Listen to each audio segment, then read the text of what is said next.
mambo mabaya. Samaki utampa mtoto huwezi kumpa. Chakula ambayo haina kemiko, matunda asilia yanatoka shamba, hatumii dawa kama tunatumia. Ni chakula inayokutengeneza mwili katika mfumo mzuri. Unaweza ukawa mnene lakini hauna matatizo, unakuwa fit zaidi. Mimi naelewa kwamba lishe bora inakujenga wewe mwenyewe kwanza binafsi. Acha wenzako, wewe mwenyewe binafsi. Kama unakula lishe bora basi itakutengenezea mazingira mazuri. Kwa hiyo ukisema masuala ya nyama si kama sio watu wa pwani hatuelewi. Sawa sawa. Hatuelewi kabisa masuala ya nyama.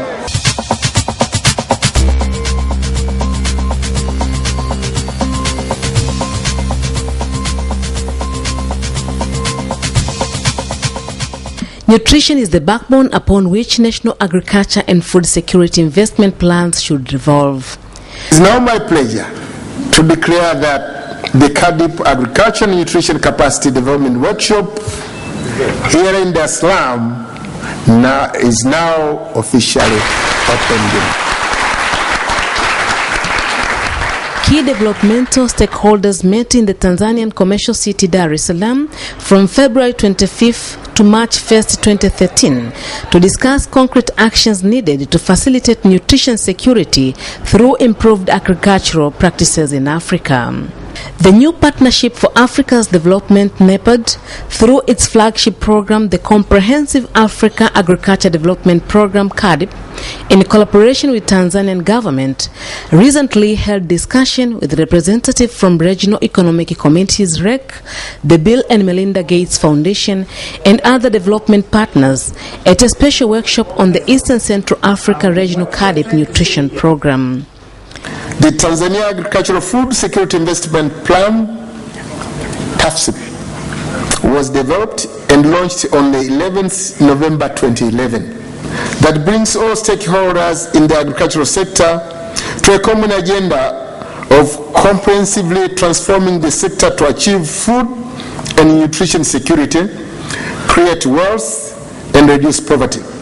The workshop was held amid concerns that several countries that committed to accomplishing the Millennium Development Goals set to eradicate extreme poverty and hunger, MDG1, were still not on track to doing so, and poverty targets were making little or no progress.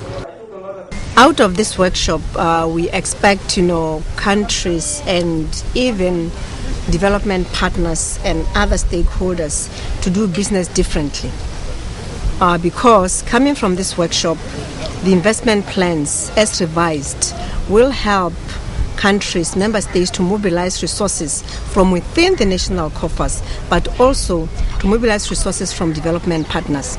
The good news is, as we heard this week, is that there actually is money, that can be channeled for nutrition programming and for nutrition projects at country level.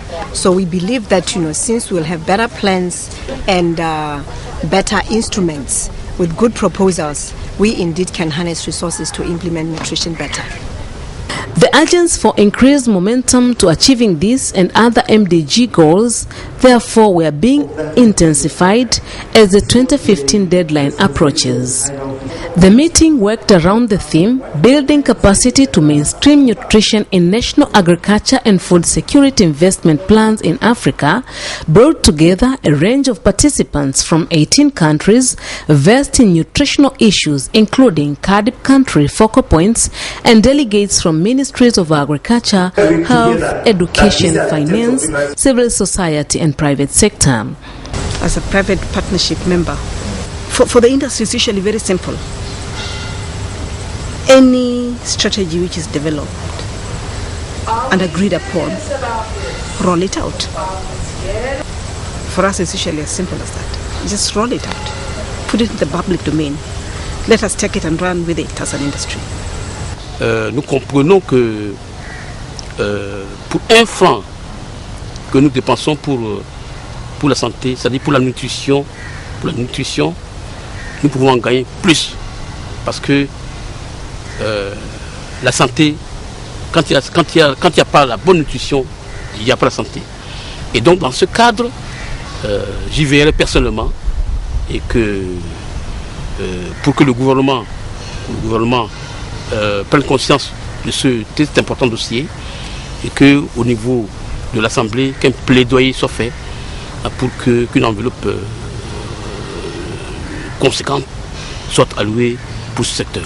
For those countries that are yet to develop their investment plans, this is an opportunity for integrating nutrition intensive strategies and activities into these plans so that in the nearest foreseeable future we can have a better nutrition indicators, better nutrition levels in the member state countries. In Ethiopia we have developed a strategy called the School Health and Nutrition Strategy. Basically it means all teachers will be educated to deliver nutrition education in the schools, have the schools prepare ready and able children and adolescents who are equipped with lifestyle skills and knowledge about what to eat and what choices to make to be healthy as well as to be productive.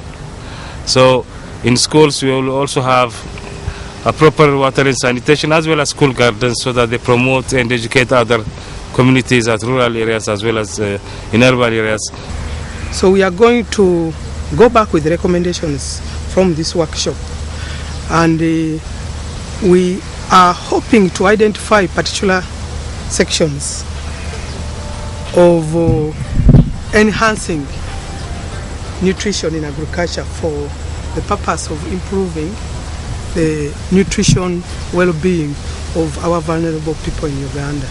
The common objective was to address the challenges of malnutrition and exploring how best to coordinate efforts to effectively deliver nutrition services where they are not most needed.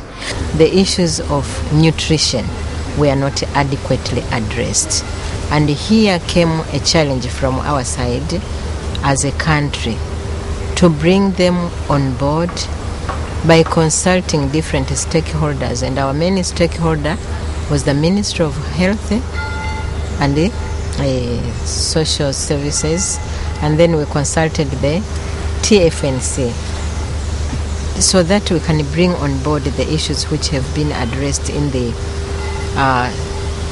strategic plan. Many people eat ugali, but you don't know if eating ugali every day can bring in issues of nutrition by itself. So we felt in that by being addressed as a country with a huge malnutrition and other vitamin A deficiencies, we felt that growing vegetables, for example, cooking well, storing them well, and also food fortification are issues which can be taken on board by not only the Ministry of Health, but Ministry of Agriculture is the key cornerstone towards producing them. And also we have got a full-fledged department which is responsible for processing and the other milestones during storage. So we felt that let them be brought in the structure and the ministerial arena so that we can take them on board. To ensure sustainability of anticipated outcomes of deliberations reached by the special workshop, the main facilitators who contributed over half the cost of the workshop's budget, Bill and Melinda Gates Foundation and development partners, had highest expectations of the resolutions by the workshop. The agricultural sector is traditionally just focused on production, but it's very important that it also focuses on food consumption and nutrition. This workshop we're happy to support because we strongly support the country-led CAADP process, and we want to strengthen African institutions like NAPAD. It's important at this workshop to bring together diverse stakeholders from many different sectors because they usually don't have the chance to get together within their own countries, to help them strengthen the linkages between agriculture and nutrition. What we hope will come out of this workshop is that the agricultural sector understands that they need to focus beyond just production and yields and take some responsibility for ensuring that each country has a steady, sustainable supply of safe and diverse foods that will have then a positive impact on malnutrition, particularly for women and children. Tanzania, being host country of this workshop, had its premiere inviting the delegates with anticipating of positive outcomes. Efforts have been undertaken to scale up participation of the private sector in agricultural development promotion through public-private partnership arrangements. As part of scaling up nutrition, the government has developed the nutritional strategy to guide the implementation of nutrition interventions, so as to ensure that actions to address nutrition are included in the plans and budgets. The overall goal of the workshop was to ensure that nutrition interventions were planned, budgeted for and implemented as part of national agriculture and food security investment plans. One of the areas that member states are being encouraged to invest in is the area of nutrition security, together with food security. And so we are using the CAADP framework as COMESA to encourage our countries to upscale nutrition within the CAADP implementation process. So what does CAADP actually entail? It entails that countries need to formulate policies, strategies, and investment programs that are comprehensive in nature. The meeting was also part of the wider capacity development process designed to assist countries in enhancing the nutritional impact of national agriculture and food security investment plans. Basically, we need to look at all the other public sectors through a lens, a nutrition lens, if you will, so that we can look to see how we can best attack this problem collaboratively and comprehensively. The workshop was organized within the context of food supply and the fight against hunger, which under CAADP Pillar Number 3, the key objective was to achieve MDG 1 through agriculture-led growth aimed at increasing the supply of affordable, nutritious and safe food, improving income of the poor, while ensuring overall dietary diversity.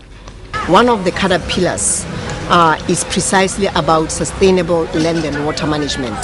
So we have that pillar dedicated to looking at, issues of climate change, making sure that, the programs are climate smart and making sure that, indeed countries take responsibility for how they can mitigate, whether it is a desertification or whether it is, the unusual, rainfall and then floods, whatever the case may be, we have a unit dedicated, to making sure that, climate change issues are taken on board as we talk about agriculture, because we cannot deal with agriculture outside of ensuring that there's water, that there are, other inputs which will be or are affected by climate conditions. Participants to the workshop were at the end of the day expected to produce recommendations and actions plans for strengthening capacities across various institutions which dealt with agricultural issues such as sectors as health and social protection, agriculture, education, trade and industry, as well as finance and economic development planning. Zambalau ni lishe bora katika maisha ya binadamu, unasafisha koo na inaleta heri katika maeneo ya figo na mapafu na moyo. Moreover, HIV and AIDS and gender issues were taken into account, considering their interlinks to nutritional issues. The workshop was the second of its kind after the first hosted in Dakar, Senegal for the West Africa Regional in November 2011.